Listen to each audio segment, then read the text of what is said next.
Hello and welcome to Business 360. I'm Shireen Bhan. The headlines we're tracking this evening. A late rebound helps Indian equities end in the green after a highly volatile session. The Sensex and the Nifty close 0.5% higher. The rupee ends flat after being stuck in a tight range as dollar selling by exporters, and probable RBI intervention offsets a global dollar rally. Global crude oil prices inch higher. Supply concerns resurface to overshadow demand worry. Saudi Arabia floats the idea of output cuts by OPEC Plus to support prices. Traders fear a drop in US crude inventories.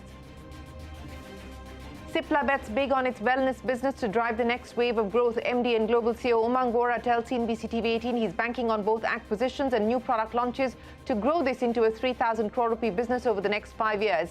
Adds the overall focus is on deepening the Indian and US markets through innovation and entering new areas. Nestle India's chairman Suresh Narayanan is hopeful of double-digit growth due to strong urban consumption and demand for premium products. Adds the commodity inflation is still a concern, even as he sees some encouraging signs in rural India. The Supreme Court observes that the issue of so-called freebies must be debated, and no one can deny this. Chief Justice of India takes exception to comments made by Tamil Nadu's finance minister questioning the court's jurisdiction. The apex court will hear the case again tomorrow. The Supreme Court also issues a notice to Baba Ramdev, and the union government agrees to hear a plea filed by the Indian Medical Association over Ramdev's comments criticizing allopathic medicines. The court asks Ramdev what is the guarantee that Ayurvedic medicines perform better than allopathic medicines. 22 entities, including Indian hotels, Hilton and DLF, expressed their interest in Hotel Ashok's monetization drive. Sources say the tourism ministry will now seek approvals on various inputs received from potential bidders. Add that bidders may be allowed to construct service apartments and convention centers on the property. The government asked electric vehicle companies availing incentives to share data on domestic value addition. Sources say an auditor must certify the data and self-certified by the manufacturer. After filing papers to launch an IPO, the founder of Sula Vineyards, Rajiv Samant, says the company can grow at 20% annually. Also adds that a free trade agreement between India and Australia will lead to a significant cut in import tariff but will not impact Sula's business.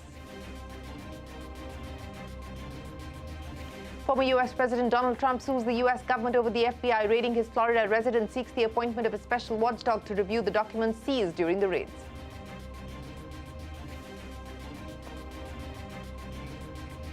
Well, let's start with the market action, where the bulls clawed back in trade today as stocks made a dramatic recovery on Dalal Street after an early fall. So the Sensex gained over 300 points, going back above the 59,000 mark. The Nifty gained nearly 100 points, with mid-caps and bank stocks leading the rally. Anuj is here to wrap up the market action. Very volatile, but finally closing in the green, Anuj.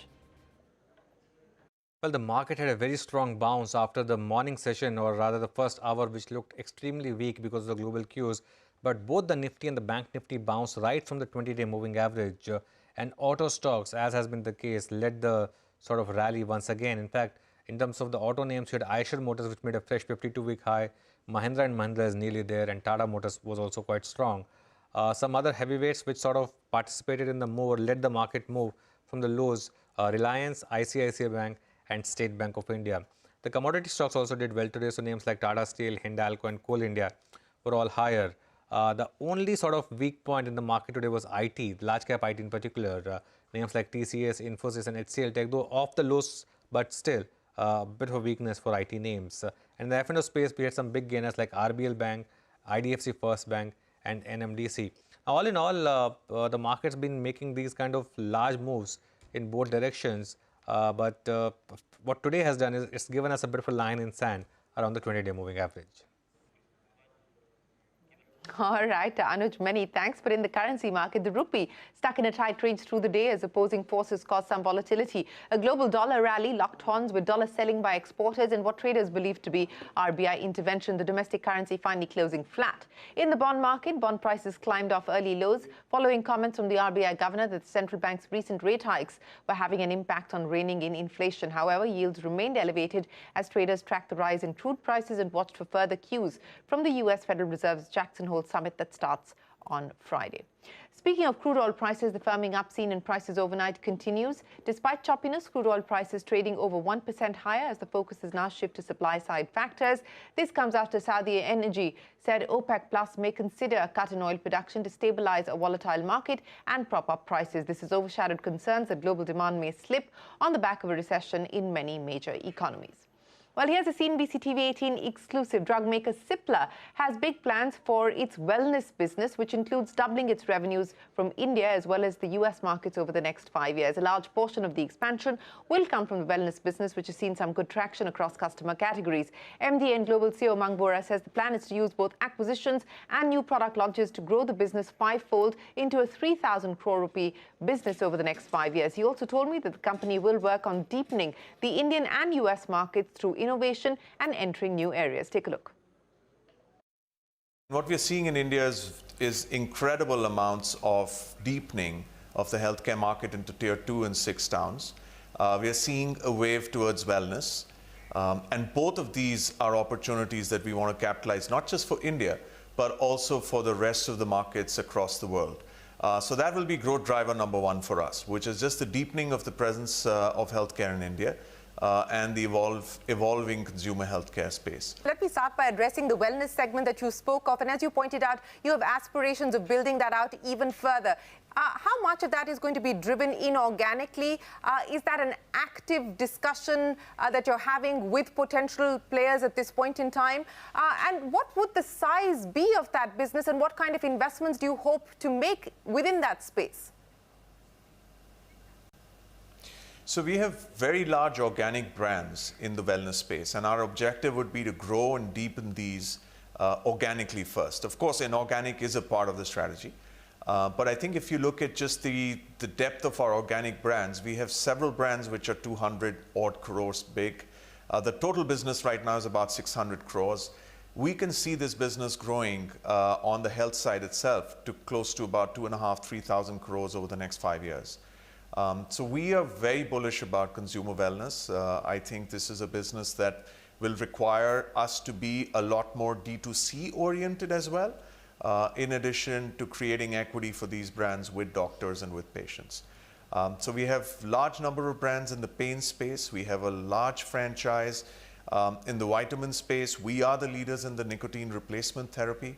And over a period of time, we will create more brands in the cough segment. We will create more brands in the mom and children segment. And I think we feel very bullish about this category in India. What is the current spend, and what do you anticipate the spend to be over the next few years as you enhance your focus on innovation? We're currently about 6%. And I think that going forward, two things would happen. We'd obviously continue to be 6% of a certain base that hopefully would grow on the top line. But we are also thinking of increasing our innovation spends to close to 7 to 8%.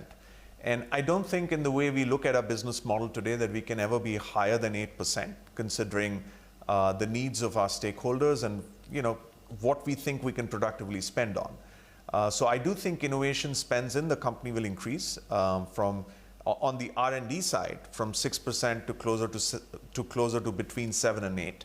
But we're also innovating on our business model. The whole digital wave is effectively trying to allow us to mitigate the increase of inflation in the economy. So digital is wonderful because on the business model side, it allows you to get into lots of adjacencies at much cheaper cost. So the cost of acquiring a customer or the cost of detailing to a doctor on a digital platform is almost 1/3 or 1/4 the cost that it would take for a usual platform. And you can catch the entire conversation with Cipla's head Umang Vohra all day today on CNBC TV18 on our show On the Record. FMCG player Nestle India says it's seeing strong consumption in urban markets while rural demand grows at a lower base. The company's chairman and managing director Suresh Narayanan told CNBC TV18 there is still an underlying pressure of commodity inflation, and the company is closely watching food inflation, which continues to be elevated. We've had growth across small towns. We've had growth across semi-urban areas. And in fact, for quite a few quarters in a row now, we have been having growth in rural markets as well. Unlike some of my peer companies, which have got a higher play in rural markets, I have a relatively lower play.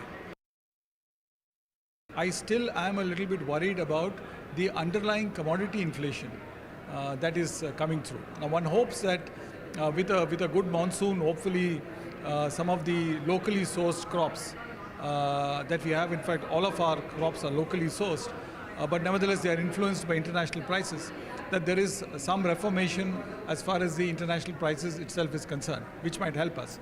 But food inflation is a matter of concern, and we should be watching out for it.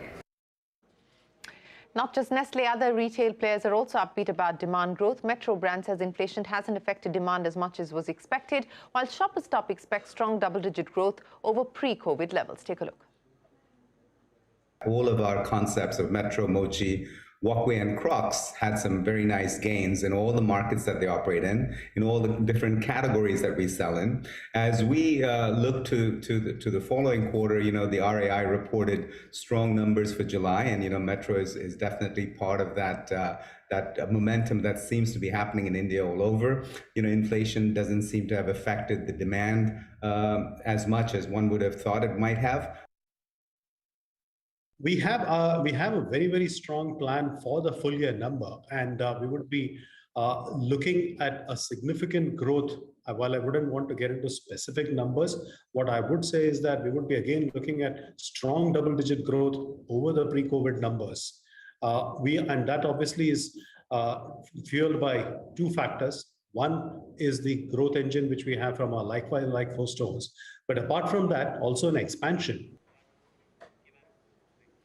Well, a busy day in Supreme Court today. Let's start with the case concerning so-called freebies. The Supreme Court has observed that nobody can deny this is an issue and has called for a debate. The court has also taken exception to comments made by Tamil Nadu's finance minister, questioning the court's jurisdiction in the matter. Ashmit joins us now with more on what transpired in court and what next now. Ashmit. Well, the Supreme Court, in fact, deliberated at length on the issue of what freebies are and how to proceed with that. To begin with, the Supreme Court noted that it's difficult to come up with a watertight definition of freebies, citing the example in Bihar where cycles were given to females and that led to upliftment. But nonetheless, the Supreme Court did observe that this is a serious issue, definitely merits debate. And towards that end, the Supreme Court appears to be leaning in favor of constituting some form of committee that will comprise of various experts that will, in fact, deliberate on the issue. In fact, the Supreme Court even asked the question as to who would be a fit candidate to lead such a commission. The Supreme Court observed that ideally it would have wanted for this debate to take place in Parliament, but that now that it has been seized of the question, it wouldn't mind delving into the subject. In fact, the Supreme Court even made observations with respect to certain responses coming from certain quarters that have in fact raised questions regarding the Supreme Court's jurisdiction. Nonetheless, in response to some of these questions, some interesting answers emerged. Kapil Sibal, who has been requested or invited by the Supreme Court as an amicus in this matter, suggested that under the FRBM Act, there is already fiscal discipline rules in place. 3% cap is placed already on states, and that can be a mechanism used to check for fiscal indiscipline by ensuring that there are lower grants issued to states that have breached those limits. That was a suggestion which in fact was echoed by the Aam Aadmi Party as well. The Aam Aadmi Party, represented by Abhishek Manu Singhvi, argued that to monitor or to regulate promises or election speeches would be tantamount to issuing a gag scheme that would be violative of free speech laws, and that the only feasible way to go around it would be in fact to rely on the FRBM targets. The centre, however, had a very different take on all of this. The centre said that, look, this is something that desperately needs the attention of the court, needs some form of regulation, citing issues in the power sector, saying that freebies issued by various governments are bordering fiscal indiscipline, and that the political parties cannot endanger the economic health of the country for seeking the top seat, the top position. The Supreme Court for now has stopped shy, has paused before making any orders. The hearing, we understand, will continue tomorrow, and that's perhaps when we can expect more clarity. Ashmit, many thanks for joining us on that issue, but don't go anywhere because we're back with you on another case that you've been tracking. The Supreme Court has also agreed to hear a plea filed by the Indian Medical Association against yoga guru Baba Ramdev. Ashmit, take us through what that's about. Well, this is not a new issue. In fact, it was raised first before the Delhi High Court. Now it finds itself before the Apex Court. And this is pertaining to various advertisements for Patanjali products that had been, in fact, issued in various national publications. The IMA, or the Indian Medical Association, has called it a smear campaign, saying that frivolous pieces of information and claims have been put out in various national dailies. Allopathic medicine has been in fact questioned. In fact, certain advertisements even claim that doctors themselves have suffered fatalities despite being doctors themselves and being in charge of allopathic medicine. And such claims, in fact, was something that the Apex Court took objection to. The matter was placed before a bench headed by the CJI. The CJI questioned Baba Ramdev's counsels that while he may be an authority on issues such as yoga and Ayurvedic medicine, it does not endow with him any right to in fact hit out at allopathic medicine, that is an alternate medicine that he is propagating, that's Ayurveda.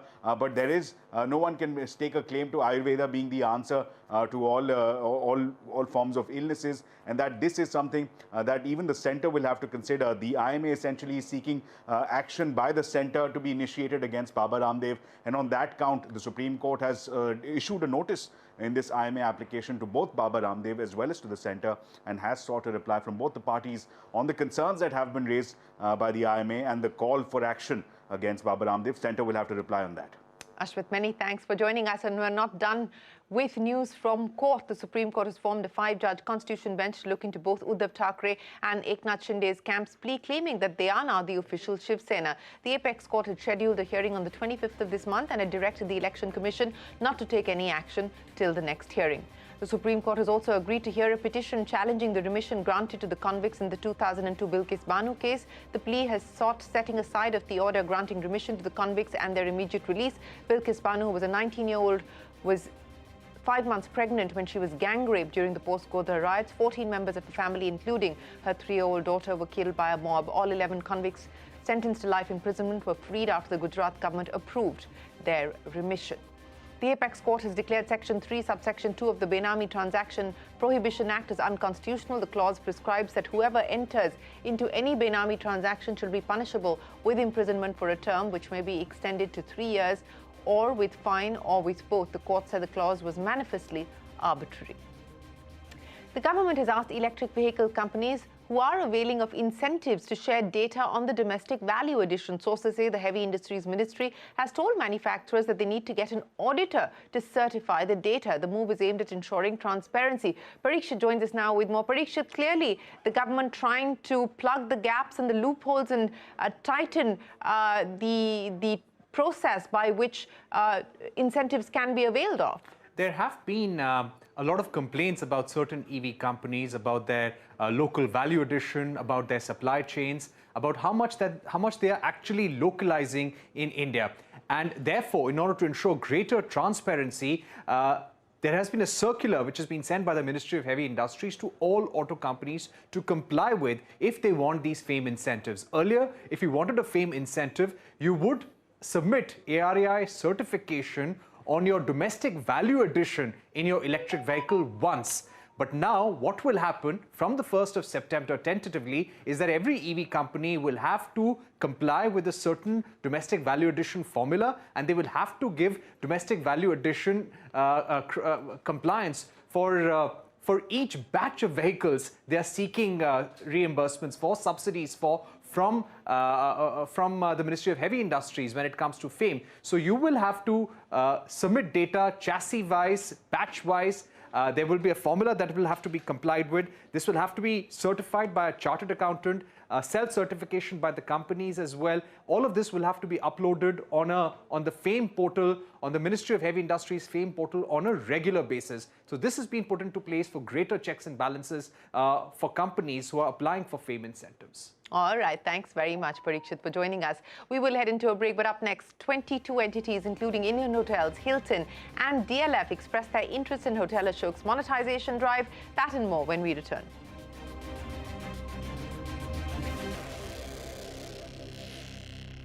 Well, here's the CNBC-TV18 exclusive on the monetization of Hotel Ashok. Sources tell us that 22 companies, including Indian Hotels and DLF, have shown an interest to run the hotel. Sapna joins us now with more. Sapna, take us through what transpired at the roadshow. Well, 22 parties have shown interest in the first roadshow as far as Hotel Ashok's monetization plan is concerned, and this is a sizable number. Some of the big names are basically Taj, Leela, Hilton, Andaz, JLL, DLF. These are some of the players that have come forward so far. Probably Oberoi has not participated yet, and ITC is something that we are awaiting clarity on whether they were part of the roadshow. Having said that, two important clarifications over here. Number one, of course, the common ask that was there among the industry participants was the fact that they want a single monetization bid both for the property, both for the hotel as well as for the land parcel. If that happens, then the lease tenure will also change, because for Hotel Ashok, they were considering 60 odd years of lease and 99 years for the land parcel. So if this goes through, then obviously it could be around 60 odd years of lease, and this is something the government may actually consider. That's one. Second, the government is also clarifying that construction may be allowed in terms of service apartments, convention centers. Of course, this all will be subject to the lease conditions, but that's a flexibility and a leeway that the government is willing to give. Number three, of course, last but not the least, the government could also be open to JVs and real estate players partnering with PE investors. Even that could work out. So this could be pretty positive for the industry, at least at this stage. You're beginning to understand the inputs will be collated and taken up by the CDD, that is the core group on disinvestment. And once that clearance comes through, then I think the next stage of the transaction will start. Sapna, many thanks. After filing papers to launch an IPO, the founder of Sula Vineyards, Rajiv Samant, says the company can grow at 20% annually. He also added that a free trade agreement between India and Australia will lead to a significant cut in import tariffs, but should not impact Sula's business. Yash Jain in conversation with Samant. In this agreement, yes, duties are going to come down significantly for expensive imports, which right now, just to put it in perspective, is less than 5% of Australian imports that it's going to come down. That's really going to expand the wine market at a much more expensive level. At this point, none of our wines is competing directly with these wines on which these tariffs are going to come down. So I don't see a big impact on Sula. Impact of this is going to be on wines that cost USD 15 and above per bottle on a CIF basis. So just to understand that, these are wines that typically to the Indian consumer are going to cost 4,000 rupees plus 3.5. So very expensive wines. On these wines, yes, there's going to be a significant reduction from the current around 150% to down around 50%. Well, that's Sula Wines, Rajiv Samant. SpiceJet is safe to fly, says the chairman of the airline, Ajay Singh. These comments come after the aviation regulator pulled up the airline over multiple incidents and its financials. Singh also said that flying at 50% capacity has not hit the airline's schedule. Take a look. Indian airlines, including SpiceJet, are incredibly safe to fly. We've had multiple audits, and in every single one of which Indian airlines have done exceedingly well. I think incidents are routine in this industry, not only in India but across the world. And as has been pointed out by our regulator, even, of course, foreign aircraft coming into India have the odd incident. I mean, if there is a bird hit on an aircraft, that's hardly an avoidable incident. It happens. If there is a windshield which cracks, these are not events which are unique to India or to any particular airline.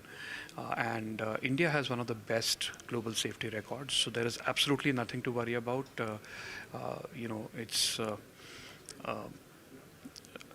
We are absolutely confident, both of our industry and our airline. So lastly, sir, just want to know, as far as working with the 50% capacity is concerned, has it taken a hit as far as the schedule is concerned? Not at all. This was the lean season, and in lean season, most airlines, including SpiceJet, were flying well below the 50% approved schedule. So there has been absolutely no impact on schedule, and as the season picks up, the schedule will increase. Thank you so much. And that's a wrap on this edition of Business 360. Thanks very much for watching. Stay tuned. The news continues here on CNBC-TV18.